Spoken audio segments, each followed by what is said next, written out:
ఒక వ్యాపారి వద్ద గుర్రం, గాడిద ఉండేవి.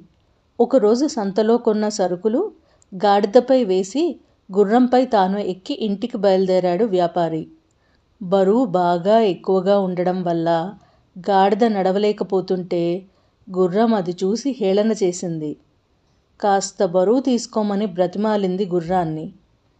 కానీ గుర్రం నాది బరువు మోసే పని కాదు అని చెప్పింది. కొంత దూరం వెళ్ళేసరికి బరువు మోయలేక గాడిద పడిపోయింది. అప్పుడు వ్యాపారి గాడిదపై ఉన్న సరుకులు గుర్రంపై వేసి తాను కూడా ఎక్కి బయలుదేరాడు.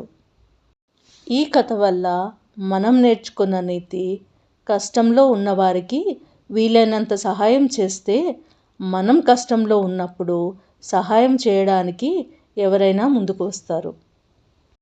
స్టోరీస్ ఫర్ కిడ్స్ తెలుగు నీతి కథల కోసం ఈ ఛానల్ని సబ్స్క్రైబ్ చేయండి.